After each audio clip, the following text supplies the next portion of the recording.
গোপাল, নিতাই, তোমাদের দুজনকে একটা জরুরি কথা বলতে এলাম। আমাদের এই মাছের আড়তটা আপাতত কয়েকদিনের জন্য একদম বন্ধ হয়ে যাবে।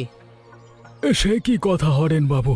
হুট করে এই ভর ভরা মরশুমে আড়ত বন্ধ হয়ে গেলে আমাদের কাজ থাকবে না, তখন আমরা দুই ভাই সংসার চালাবো কি করে? আমি তো ইচ্ছে করে বন্ধ করছি না গোপাল। এই আড়তটা তো একদম নদীর কিনারায়। এই বর্ষায় জোয়ারের তরে পাড় ভাঙতে শুরু করেছে। পাড় ভাঙছে বলে কি পুরো আড়তটাই বন্ধ করে দেবেন দাদা? আমাদের তো এই একটা মাত্র কাজের ভরসা। এটা চলে গেলে আমরা বড় বিপদে পড়ব। নদীর পাড় যেভাবে ভাঙছে তাতে আড়তটা যে কোনো সময় জলের টানে ভেঙে পড়তে পারে। তোমরা এখন থেকে অন্য কোথাও নিজেদের জন্য কাজ খুঁজে নাও। আমাদের বরাতে যে এমন অভাব আসবে তা তো ভাবিনি নিতাই। এখন আমরা কি করব রে ভাই? কিভাবে আমাদের এই পুরো সংসারটা চলবে? আমিও তো কিছু ভেবে পাচ্ছি না দাদা। হাটের বাজারে নতুন কোনো কাজ চট করে পাওয়া কঠিন। আমাদের ঘরে তো জমানো কোনো টাকাও নেই।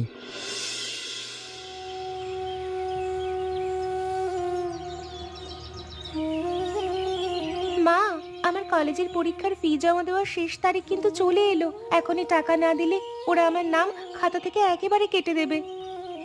আমার কাছে এখন কোনো টাকা পয়সা নেই রে পূজা। তোকে তো কতবার বলেছি এই সময় আমার কাছে একদম টাকা চেয়ে মিছে বায়না করিস না। আমি টাকা চাবো না তো কার কাছে চাবো মা?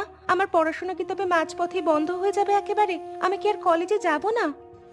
তোর পড়াশুনো বন্ধ করতে কে বলেছে রে? এখন ঘরের যে অবস্থা তুই তো সবই জানিস। তোর বাবা আসুক, তারপর ওনাকে নিজের মুখেই সব বলিস। মা, অমন করে কান্নাকাটি করিস না। আমি তো সব কথাই দরজার বাইরে থেকে শুনলাম। তোর কলেজের ফি আমি ঠিক সময় মতো জোগাড় করে দেব। বাবা, তুমি এসে গেছো? কলেজে স্যার কিন্তু বলেছেন আর মাত্র 2 দিন সময় আছে।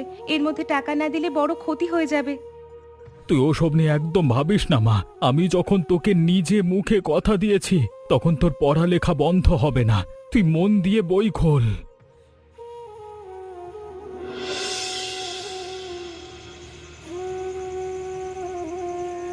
সরলা, এখন তোমার শরীরটা কেমন লাগছে? দুপুরের দিকে যে কবিরাজ মশাই এসে বড় বড় দুটো বড়ি দিয়ে গেলেন, ওতে কি চিলতে উপশম হলো না? অবস্থা ধীরে ধীরে আরো খারাপের দিকে যাচ্ছে গো। এখন আর এই গ্রামের ছোটখাটো ওষুধি চিকিৎসা দিয়ে কোনো কাজ হবে না। কষ্ট হচ্ছে। কবিরাজ তো বললেন তোমাকে বড় কোনো শহরের নামকরা হাসপাতালে নিয়ে গিয়ে ভালো করে পরীক্ষা করতে হবে, কিন্তু আমার তো এখন হাত একেবারে খালি। তুমি তো সকাল থেকে আড়তের কাজে ছিলে।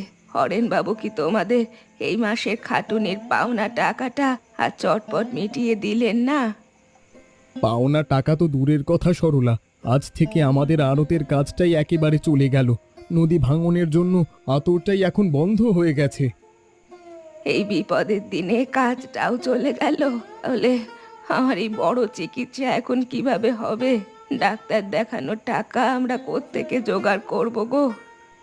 তুমি একদম মনে কষ্ট পেও না সরলা। আমি কাল সকাল থেকেই হাটের দিকে গিয়ে নতুন কাজ খোঁজার চেষ্টা করছি। কাজ পেলেই তোমায় শহরে নিয়ে যাব।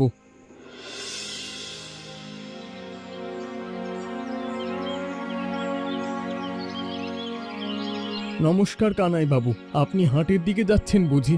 আচ্ছা বাবু, আপনার জানাশোনার মধ্যে আমার জন্য কিছু ছোটখাটো কোনো কাজ হবে? আরে নিতাই যে, না রে ভাই, আমার কাছে এখন তেমন কোনো কাজ খালি নেই। তবে তোমার যদি টাকার দরকার হয় আমার থেকে ধার নিতে পারো। টাকার তো খুবই দরকার বাবু। সরলার শরীরটা খারাপ, তবে ধারের টাকা আমি শোধ করব কি করে? আড়তের কাজটাও তো একেবারে চলে গেল। সে কি কথা ভাই, শুনলাম তোমার বাবা মারা যাবার আগে তোমাদের দুই ভাইয়ের জন্য একটা ভাণ্ডের টাকা আর কিছু ভালো জমি রেখে গিয়েছিলেন। বাবা আমাদের জন্য জমি রেখে গিয়েছিলেন? কই, আমি তো ওসবের কিছুই জানি না বাবু। দাদা তো কোনোদিন এই বিষয়ে আমাকে একটা কথাও বলেনি। গোপাল অনেক কিছুই তোমার থেকে লুকিয়ে রাখছে নিতাই। আমরা তো আগের মানুষ, সব জানি। ও নিজের আখের গোছাতে তোমায় কিচ্ছু জানতে দেয়নি ভাই। দাদা আমার সাথে এমন লুকোচুরি করবে তা তো ভাবিনি বাবু। তবে নিজের চোখে কোনো প্রমাণ না দেখে আমি দাদাকে মিছে সন্দেহ করতে পারছি না।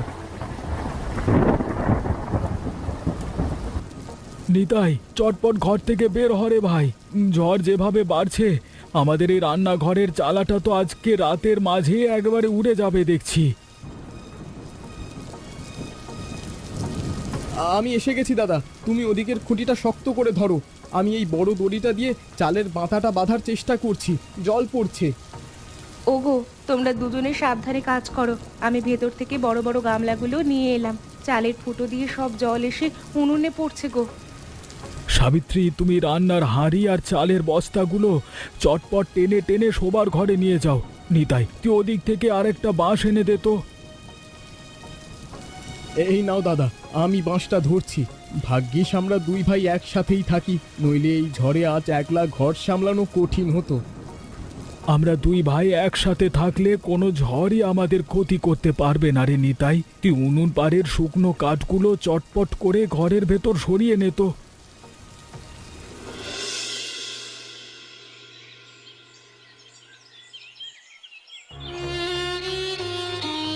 দাদা, একটা জরুরি দরকার ছিল রে। সরলার অবস্থা আজ সকাল থেকে আরো অনেক খারাপ হয়েছে, ওকে চটপট শহরের হাসপাতালে নিয়ে যেতে হবে। সে কি রে, বৌমার শরীর এত খারাপ হলো কি করে? কিন্তু নিতাই, আমার কাছে এখন কোনো টাকা থাকলে তোকে আমি আজকে অবশ্যই দিতাম রে ভাই। তোমার কাছে চিনতে টাকাও হবে না দাদা। ডাক্তারবাবু বলেছেন আজ বিকেলের মধ্যে ওষুধ না কিনলে সরলার বড় ক্ষতি হয়ে যেতে পারে। আমি তোকে কিভাবে বোঝাই রে নিতাই, আজকে পূজার কলেজের ফি জমা দেওয়ার শেষ দিন। টাকা জোগাড় করতে না পেরে ওকেও আমি কলেজে পাঠাতে পারলাম না। তাহলে এখন উপায় কি হবে দাদা? তোমার কাছেও কোনো টাকা নেই, আমারও কাজ চলে গেল। আমরা তো একেবারে চারিদিক থেকে বিপদে পড়ে গেলাম। তুই অমন করে ভেঙে পড়িস না নিতাই।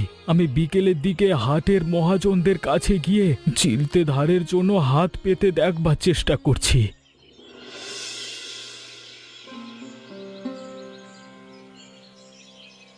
কে গোপাল, একা একা বসে আছো যে? বড়, তোমাদের আড়তটা তো বন্ধ হয়ে গেল শুনলাম। এখন সংসার চালাচ্ছ কিভাবে ভাই? আর বলবেন না কানাই বাবু, বিপদে পড়ে গেছি। নিতাইয়ের বউটা বিছানায় ছটফট করছে, ওদিকে মেয়ের কলেজে টাকাটাও দিতে পাচ্ছি না। এই অভাবের দিনে এক কাজ করো না কেন গোপাল, তোমাদের বাড়ির পেছনে যে খালি জমিটুকু পড়ে আছে ওটা ভালো দামে বিক্রি করে দাও। বাপদাদার শেষ স্মৃতিটুকু বিক্রি করতে মন চাইছে না বাবু। এই জমিটুকু চলে গেলে আমাদের আর মাথা গোঁজবার কোনো সম্বল থাকবে না। আমি তো তোমাদের মঙ্গলের জন্যই বলছি গোপাল, জমি বিক্রি করে সাময়িকভাবে অনেক বড় উপকার হবে। বৌমার চিকিৎসা হবে, মেয়ের পড়ালেখাও চলবে। আপনার কথা ফেলে দেওয়ার মতো নয় কানাই বাবু, বিপদ তো চারিদিক থেকে ঘিরে ধরছে। আমি বাড়ি গিয়ে নিতাইয়ের সাথে একটু ভেবে জানাই।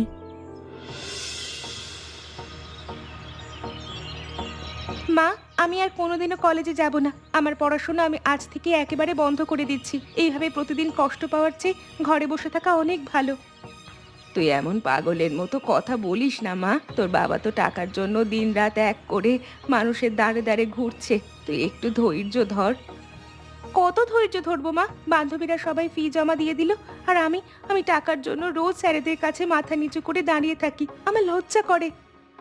ঘরের এই অভাব তো তুই নিজের চোখেই দেখছিস রে পূজা। আমাদের হাত এখন একেবারে খালি।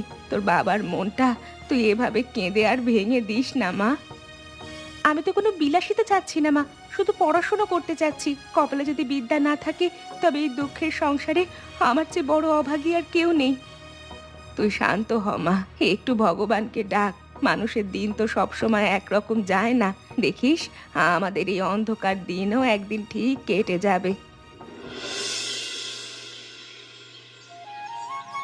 শান্তি কাকিমা, এই রোদ্দুরের মধ্যে তুমি ডোবার চিলতে জলের মধ্যে একা একা কি করছো গো?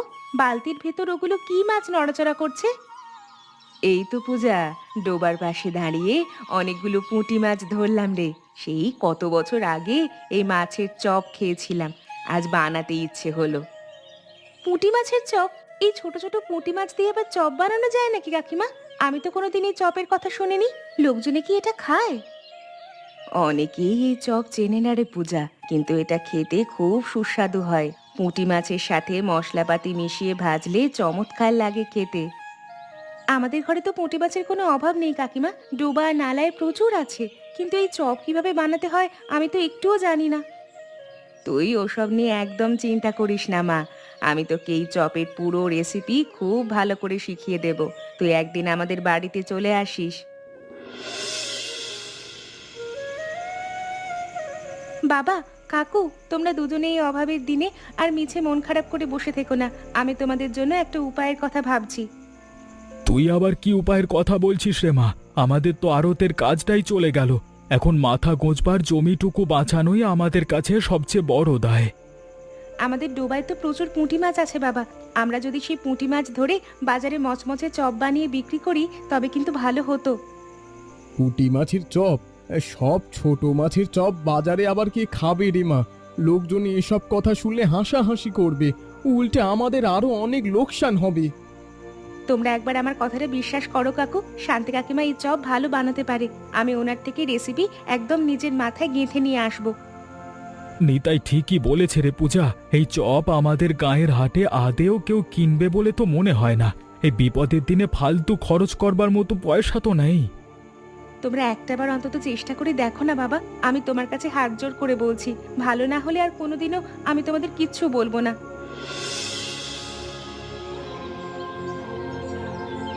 দেখলে তো পূজা, আমি তোকে আগেই বলেছিলাম এই চপ বানানো আমাদের মতো আনাড়ি মানুষের কাজ নয়। এই মশলা আর তেলের টাকাটাই আজকে লোকসান হলো। মাছগুলো সব কড়াইয়ের তলায় একেবারে লেগে ভেঙে যাচ্ছে রে মা। এই ভাঙা চপ হাটের বাজারে নিয়ে গেলে একটা খদ্দেরও আমাদের দোকানে আসবে না। আমার কোথাও একটা ভুল হয়ে গেছে কাকু, কিন্তু আমি এইভাবে একেবারে হাল ছেড়ে দেব না। আমি এই পুঁটি মাছের চপ ভালো করে বানিয়েই ছাড়বো। তুই আর মিছে জেদ করিস না পূজা। আমাদের পকেটের শেষ সম্বলটুকু তো এই চপের পেছনেই চলে গেল। এখন নতুন করে জোগাড় করবার মতো তো কিচ্ছু নেই। তোমরা মন খারাপ করো না বাবা, আমি আজ বিকেলের মধ্যেই এর একটা মোক্ষম ব্যবস্থা করছি। তোমরা শুধু এই মাছের ঝুড়িটা চিলতে আড়ালে তুলে রাখো।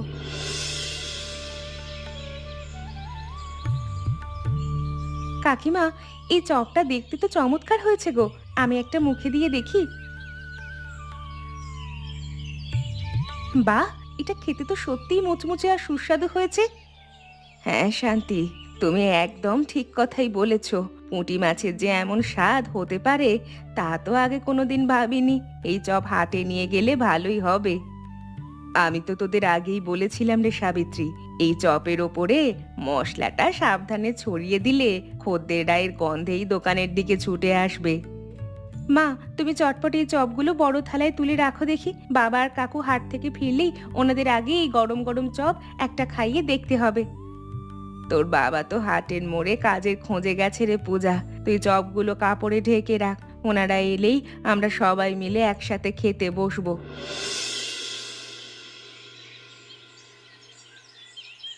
দেখ দেখ নিতাই, কড়াইয়ের ওই চপগুলো কেমন গরম গরম মচমচে ভাজা হয়েছে রে ভাই। হাটের মানুষজন তো আমাদের এই নতুন দোকানে বেশ ভালোই লাইন লাগিয়েছে। আমার তো দেখে আনন্দ হচ্ছে। হ্যাঁ দাদা, বিক্রি তো প্রথম দিনেই চমৎকার হচ্ছে। আমাদের পূজার ওই পুঁটি মাছের চপের বুদ্ধিটা কিন্তু ওই চরম অভাবের দিনে আমাদের ভাঙা সংসারে দারুণ উপকারে লেগে গেল রে। চারিদিকের মানুষজন কেমন লাইন ধরে দাঁড়িয়ে আছে দেখ।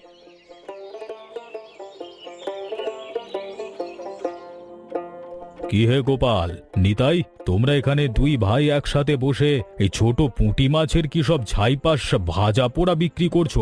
তা কেমন ব্যবসা হচ্ছে তোমাদের? ভালো লাভপতি হচ্ছে তো নাকি নাকি শুধুই খাটুনি? আর বলবেন না কানাই বাবু, ওপরওয়ালার অশেষ দয়ায় আমাদের ঘরের এতদিনের অভাব আশা করি এবার এক নিমেষে মিটে যাবে। এই পুঁটি মাছের চপ হাটের বাজারে বেশ ভালোই বিক্রি হচ্ছে, সবাই প্রশংসা করছে। তা তো চোখের সামনে দেখতে পাচ্ছি ভাই। তবে বাবু, এই সামান্য পুঁটি মাছের ছোটখাটো চপ বিক্রি করে প্রতিদিন আর ক টাকাই বা লাভ হবে? তার চেয়ে পেছনে জমিটা আমার কাছে বিক্রি করলেই বেশি ভালো করতে। না কানাই বাবু, আমাদের আর সেই বাপ দাদার শেষ জমিটুকু বিক্রি করার কোনো দরকার হবে না। আমরা দুই ভাই মিলে দিনরাত খেটে এই চপ বিক্রি করেই আমাদের ঘরের সমস্ত অভাব দূর করে ফেলবো। আপনি নিজের চোখে দেখেন।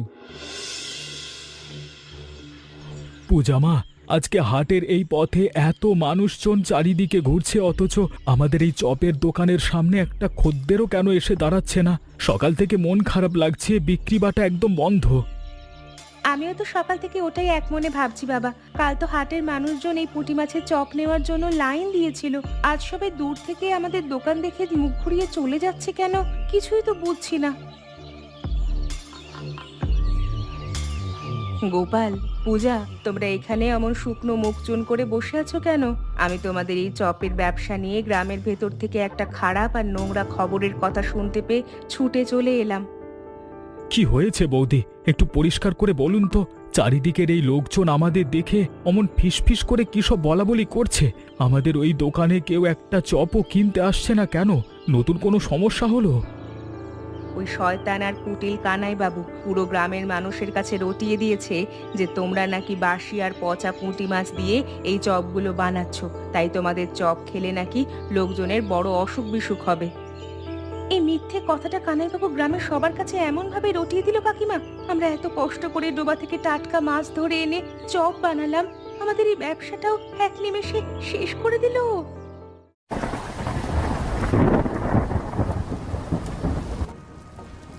নিতাই, দেখ দেখ, বাইরের এই বন্যার নোংরা জল কিভাবে হু হু করে আমাদের উঠানে বাড়ছে রে ভাই। গ্রামের কত মানুষের ঘরবাড়ি এক্কেবারে ডুবে গেল।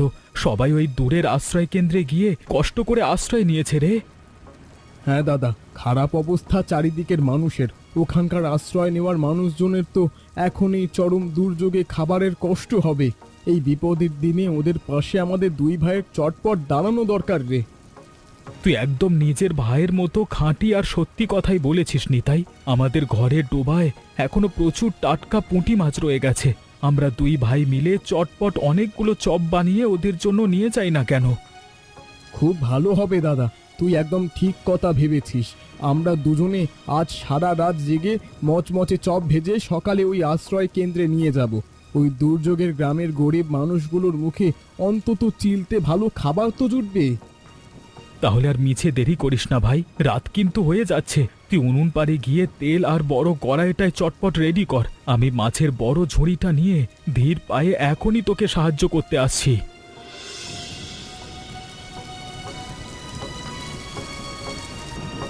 তোমরা সবাই একটু এদিকে এসো। এই বিপদের দিনে গোপাল আর নিতাইয়ের হাতের গরম গরম পুঁটি মাছের চপগুলো খেয়ে নাও। দেখো, তোমরা অন্যের মিথ্যে কুৎসায় কান দিয়ে দুটো সোনার টুকরো ভাইকে কতখানি খারাপ ভেবেছিলে। আপনারা মনের ভেতরে আমাদের প্রতি আর কোনো ক্ষোভ রাখবেন না। কানাইবাবুর মিথ্যে কথায় ভুলে আপনারা আমাদের দোকানে আসা বন্ধ করেছিলেন, কিন্তু আমরা কোনো দিনও পচা বা বাসি মাছ দিয়ে চপ তৈরি করি না, সব টাটকা মাছ। আমরা শুধু আপনাদের এই সংকটের দিনে চিলতে সাহায্য করতে এসেছি বৌদি। আমাদের কোনো অন্যায় ছিল না। আপনারা সবাই আজ মন ভরে এই চপগুলো খেয়ে নিন। আপনাদের একটু উপকার হলেই আমাদের এই কষ্টের খাটুনি সার্থক হবে। গ্রামের এই চরম দুর্যোগের দিনে এরাই আপন মানুষের মতো তোমাদের মুখে অন্ন তুলে দিল রে। কানাই বাবুর মতো একটা হিংসুটে আর কুটিল মানুষের কথায় কান দিয়ে তোমরা আমাদের ঘরের ছেলেদের ব্যবসাটা একেবারে বন্ধ করে ভুল করেছিলে। বৌদি, ওসব পুরনো দিনের দুঃখের কথা এখন আর না তোলাই ভালো। সবাই মন দিয়ে খেয়ে নিক। গ্রামের এই মানুষজন চপ খেয়ে চিলতে তৃপ্তি পেলেই আমাদের এই সারা রাতের খাটুনি আর পরিশ্রম এক নিমেষে সার্থক আর সফল হবে। নিতাই, আজকে বাজারে আমাদের এই পুঁটি মাছের চপের বিক্রি কিন্তু আগের চেয়েও ভালো হচ্ছে ভাই। আমাদের সব মানুষ এখন নিজেদের ভুল বুঝতে পেরে আমাদের এই সততার আসল মূল্যটা ভালো করে বুঝতে পেরেছে। হ্যাঁ দাদা, মানুষ অবশেষে তাদের ভুলটা ধরতে পেরেছে। তবে আমার নিজের মনের ভেতর একটা বড় অপরাধবোধ কাজ করছে। তোমার একটা সত্যি কথা আজ না লুকিয়ে নিজের মুখেই পরিষ্কার করে বলি রে দাদা। কিসের অপরাধবোধের কথা বলছিস নিতাই? তুই হলি আমার নিজের ছোট ভাই। তুই আমার কাছে কোনো কথা মনে না লুকিয়ে একদম পরিষ্কার করে বল, তোর মনের ভেতরে এমন কি নতুন কষ্টের কথা লুকিয়ে রেখেছিস শুনি ভাই। ওই চালাক কানাইবাবু আমার মনের ভেতর তোমার নামে বিষ ঢোকানোর চেষ্টা করেছিল দাদা। বলেছিল তুমি নাকি বাপ দাদার সম্পত্তির বড় ফান্ডের টাকা আর শেষ জমিটুকু আমার থেকে লুকিয়ে নিজের নামে একেবারে কুক্ষিগত করে রেখেছো। ওই শয়তান লোকটা আসলে আমাদের দুই ভাইয়ের আজীবনের মিল ভাঙবার একটা নোংরা ফন্দি এঁটেছিল ভাই। আমাদের এই একতার ভালোবাসা দেখে ওনার মনের ভেতরে হিংসে হতো। তুই তো ওনার চতুর স্বভাব সব জানিস। আমি ভুল করে ওনার কথা বিশ্বাস করতে গিয়েছিলাম দাদা, কিন্তু আর কখনো এমনটা হবে না। এবার থেকে আমরা দুই ভাই মিলে একই সাথে এই চপের ব্যবসা করব আর